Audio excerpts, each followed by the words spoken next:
सुबह जब मशीन को छोड़ के गया तो वो मशीन इस तरीके की थी, जब शाम को आकर देखा तो मशीन टूट चुकी थी, यानी किसी मेंबर ने उस मशीन को तोड़ दिया था। अब मेरे ऊपर प्रेशर ये था कि अगर इस मशीन को मैंने ठीक नहीं किया तो मुझे 1 महीने का वेट करना पड़ेगा, क्योंकि मैकेनिक के पास 1 महीने का वेटिंग टाइम है। सो मैं चाबी पाना लेकर लग गया अपने काम पे। मैंने सारी मशीन को खोल के देखा, लेकिन वो मुझसे खुल ही नहीं रहा था। काफी मशक्कत और मेहनत के बाद में मैंने इसको ओपन ही कर लिया और मेरे से हो ही गया आखिर में, लेकिन मुझे लग नहीं रहा था कि मुझसे हो पाएगा। उसके बाद में मैंने स्क्रीन को निकाला, ये आप देख सकते हैं कि मेरे में ये वाला टूट गया था, ये वाला हिस्सा था जो टूट गया था, मेंबर ने उसको बिल्कुल ही तोड़ दिया था।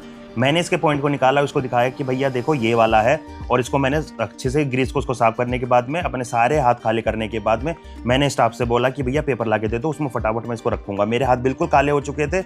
मैंने कि चलो भाई कोई बात नहीं, काम तो करना ही है, वरना 1 महीना कौन रुकेगा। जिम ओनर की लाइफ में ये वाली चीजें होती ही रहती हैं।